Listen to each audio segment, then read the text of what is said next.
जोरदार तालियां हो जाइए। जय महादेव हम बोलता है, भोला बाबा बोलता है,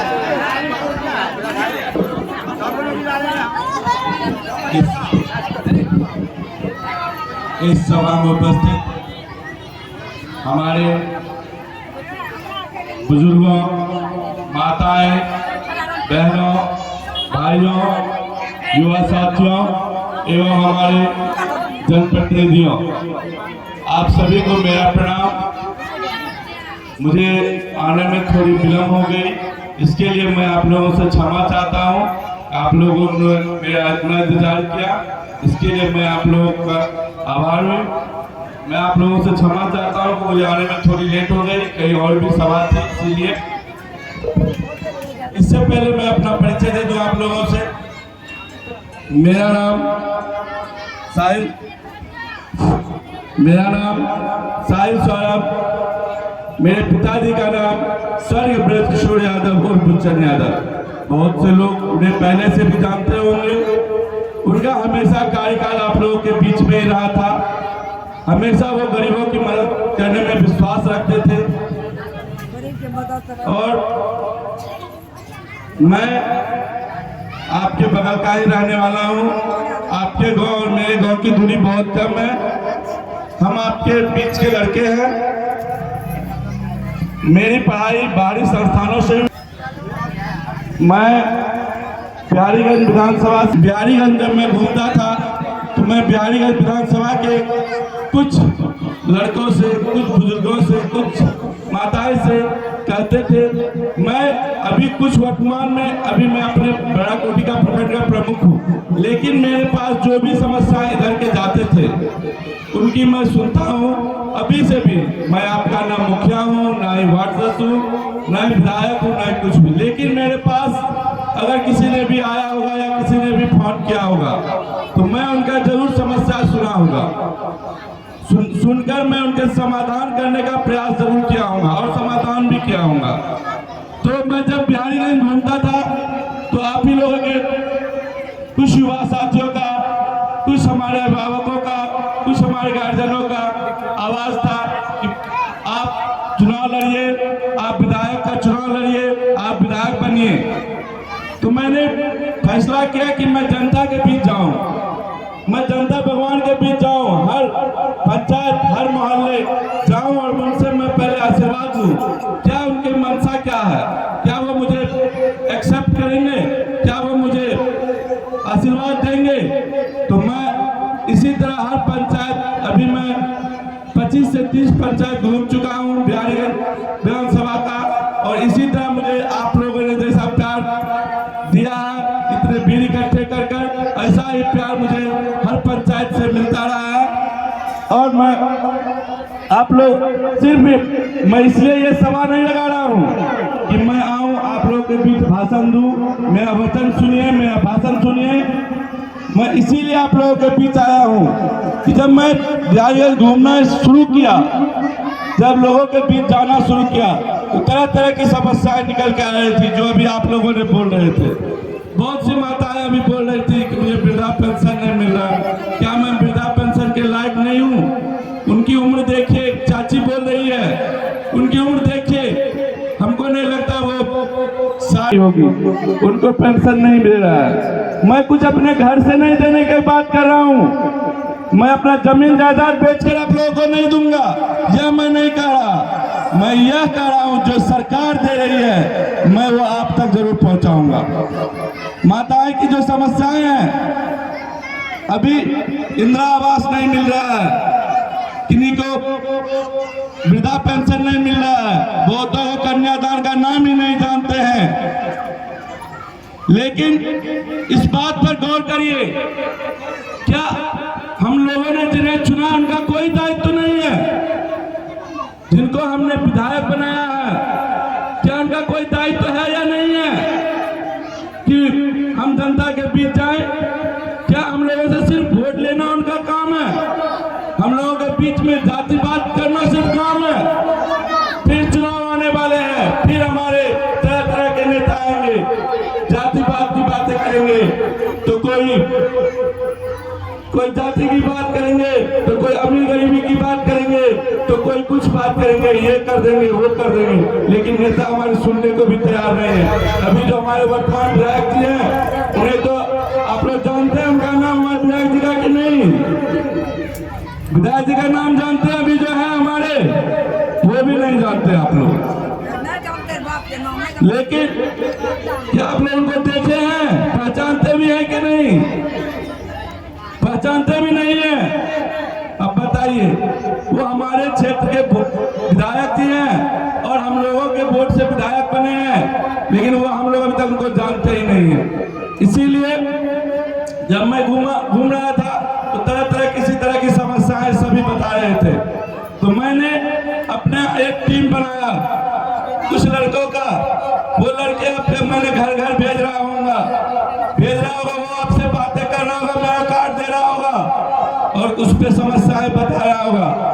वो आपसे वोट नहीं मांग रहा होगा, वो आपकी समस्याएं ले रहा होगा। कम से कम जान तो जाऊं मैं कि आपकी समस्याएं क्या है, आपके पास क्या चीज की इतनी समस्याएं हैं। अभी एक चाची इतनी अच्छी बातें बोल रही थी कि हमारे बेटे हिंदी ऑनर्स किए हुए हैं, हिंदी प्रोफेसर है, लेकिन उनको 2 साल खटाकर उनको निकाल दिया गया। क्यों? कभी सोचे क्यों? हम लोग गरीब, हम लोग की सुनने वाले ही नहीं है। इस सरकार में बिना घूस के कुछ तो होता ही नहीं है। चाची हमारी पैसे देने के लायक नहीं होगी, वहां पर अधिकारी तक पैसा नहीं पहुंच पाया होगा, इसीलिए उन्हें निकाल दिया गया। ये सरकार अपने जो सरकारी तहसीलदार बैठाए हुए हैं, चाहे उस रूप में हमारे वीडियो हो, सीओ हो, अभी बताइए सभी के जमीन की क्या हाल है। आदमी को जमीन खरीदते हैं, वाजिबन जमीन खरीदते हैं पैसे देकर, लेकिन मोटेशन बिना पैसा का होता है। तो सरकार क्यों नहीं कह देती कि भाई तुम जमीन लेते हो तो मोटेशन में पैसा लगेगा, खुल कर लीजिए। लेकिन हमारे कर्मचारी हो या सीओ हो अपना दलाल रखते हैं, दलाल रखकर काम करते हैं और जब तक पैसा नहीं देते तो वो जमीन का अपना जो हकीकत का जमीन है उसका भी रसीद मोटेशन नहीं होता। अगर वो गलत जमीन है पैसा दे दीजिए तो वो भी हो जाता है। ये ऐसी सरकार है, बिना घूस की ये चलती नहीं है। बिना वो तो हम बहुत दूर की बातें बोल दिए। आप लोग अपना जाति निवास आय के लिए भी अगर जाते होंगे उसमें भी 500 रुपया ठग लेता होगा। ठगता है कि नहीं ठगता है? तो बताइए ये कैसी सरकार है, कैसी सरकार? हम लोगों का कौन सुनेगा? हर कोई चुनाव क्यों होता है, नेता क्यों चुना जाता है? पहले इस पर नेता क्यों चुना जाता है? नेता इसीलिए चुना जाता है कि हर कोई प्रधानमंत्री या मुख्यमंत्री के पास नहीं जा सकता है। जिसको नेता बना वो जा सकता है, वो आवाज को पहुंचाएगा। हम लोगों की आवाज जो हम लोगों की कठिनाइयां उसको अपने मुख्यमंत्री, अपने प्रधानमंत्री तक पहुंचाएगा। लेकिन क्या इतना दिन देखे होंगे सबके पास अब तो बड़ा बड़ा मोबाइल है, विधानसभा सत्र चलता है। कभी हमारे विधायक अपने क्षेत्र के बारे में बात भी किए हैं, अपने क्षेत्र के बारे में कोई हक भी मांगे हैं? हम जनता के बारे में बात भी करते हैं? नहीं करते हैं। उनको है ही नहीं फुर्सत, क्योंकि वो जानते हैं हम तो जितले हैं।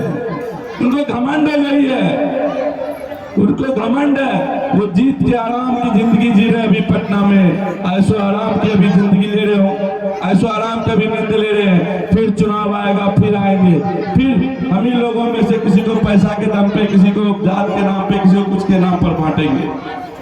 लेकिन हम लोगों को सजग होने की जरूरत है। हम लोगों को उस समय सोचने की जरूरत है कि हमको किसको चाहिए, सुनने जो सुनेगा वो चाहिए या जो कान में तेल लेकर घर में सोएगा वो नेता चाहिए। मैं आपको कहता हूं, मैं आपका बेटा बनकर आया हूं। मैं कोई नेता बनने नहीं आया हूं, मैं आपका बेटा बनने आया हूं। आप अपना एक बार इतना दिन तो नेता चुने ना, लेकिन इस बार बेटा चुनिएगा। मैं आपको विश्वास दिलाता हूं, मेरा घर आपके घर से बहुत नजदीक है और मेरा दरवाजा 24 घंटा खुला रहता है। बहुत से आदमी यहाँ के रिश्तेदार होंगे वहां। आप पूछिएगा कि मेरा दरवाजा 24 घंटा खुला रहता है कि नहीं। मैं हमेशा आप लोगों की मदद के लिए खड़ा रहता हूं और खड़ा रहूंगा। इसीलिए चुनाव आने वाली है, फिर आप लोग भटकिएगा नहीं। सबसे बड़ा ताकत आप लोग हैं। आप लोग जो जिसे चाहेंगे वो विधायक बनेगा, MP बनेगा, मुख्यमंत्री बनेगा, प्रधानमंत्री बनेगा। इसीलिए सब जो भी बनाने का ताकत आपके हाथ में है। दूसरी बात, अभी सबके मुंह से इधर सुन रहे थे बिजली बिल जो कि स्मार्ट मीटर जबरदस्ती घर में आके ठोक दिया गया। पता ये जो हमारे शिक्षा मंत्री हैं, अभी शिक्षा मंत्री हैं, उनका नाम जानते हैं?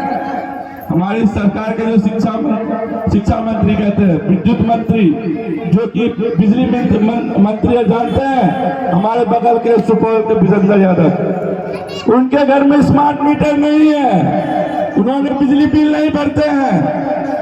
बताइए ये कैसी सरकार है कि मंत्री को बिजली फ्री है, लेकिन हम झोपड़ी वाले को बिजली को जबरदस्ती कंठ पर चढ़ कर लेता है, नहीं देने पर लाइन काट दिया जाता है कि नहीं? बात लाइन काट दिया जाता है ना, बिजली बिल नहीं देते हैं तो इसीलिए प्रण कीजिए कि ऐसी सरकार को उखाड़ फेंकनी है।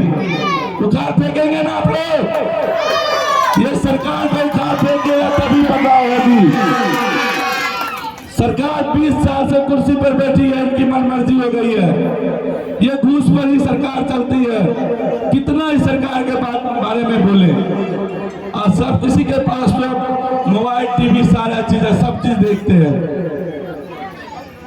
दूसरी बात कि हमारे जो अभी माननीय तेजस्वी भैया जी हैं, आदरणीय लालू जी के जो बेटे हैं, उन्होंने घोषणा किया है कि अगर मेरी सरकार बनी तो मैं माँ बहन को हर महीने 2500 रुपये दूंगा। सोचिए, उनकी सोच को देखिए। क्यों? क्योंकि वो युवा है, वो आज के पीढ़ी है, वो आज के बारे में सोचते हैं, हमारी माँ बहन की स्थिति को देखते हैं। एक घर में कम से कम 3-4 महिलाएं होती है, और 2500 रुपये सबके खाते में जाने लगे, एक घर में महिलाएं को 10,000 रुपये हो जाएंगे। उस घर की दशा और दिशा बदलेगी कि नहीं बदलेगी? बताइए। हम लोगों को बदलेगी तो पहली उनकी, अगर हम लोग उनको मुख्यमंत्री बनाते हैं तो उनकी पहली, जिस दिन वो शपथ ग्रहण लेंगे तो पहला उनका कदम से ये होगा। दूसरा कि 200 यूनिट बिजली फ्री, जो कि अभी माताएं बोल रही थी कि हम लोग का चावल गेहूं बंद कर दीजिए, लेकिन बिजली मत काटिए, बिजली को फ्री कीजिए। उन्होंने 200 यूनिट बिजली फ्री करने का घोषणा किया है। 200 बिजली यूनिट फ्री का मतलब हो गया 1500 से 2000 रुपया। 1500 से हम लोग का भी बिजली बिल कितना आता होगा? 600, 700, 800 रुपया। हम लोग क्या जलाते हैं? एक पंखा, ये एक बल्ब, और इससे ज्यादा हम लोग क्या जलाते हैं? लेकिन महल वालों से पूछिए, वो AC, कूलर सब चलाते हैं। लेकिन हमारे तेजस्वी भैया जो हैं, वो हमारी गरीबों के बारे में सोचते हैं, क्योंकि हमारे आदरणीय लालू जी हमें गरीबों के नेता हैं। वो 200 यूनिट बिजली फ्री कर देने का बोले हैं कि पहली कदम से मैं 200 यूनिट बिजली फ्री, मतलब 200 यूनिट बिजली, मतलब बिजली का पैसा ही नहीं लगेगा। तो क्या आप लोग जो बिजली का पैसा वसूलता है उसको चुनेंगे कि जो बिजली फ्री देगा उसको चुनेंगे? बताइए किसे चुनेंगे आप लोग? तो सरकार बदलेंगे ना।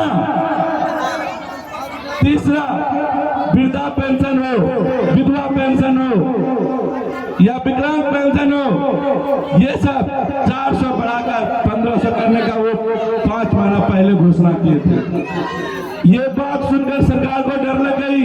सरकार जब ये घोषणा किए तेजस्वी जी, तो हमारे माननीय मुख्यमंत्री जी ने कहा कहां से लाएंगे वो 400 के बदला 1500 रुपये वृद्धा पेंशन? कहां से लाएंगे?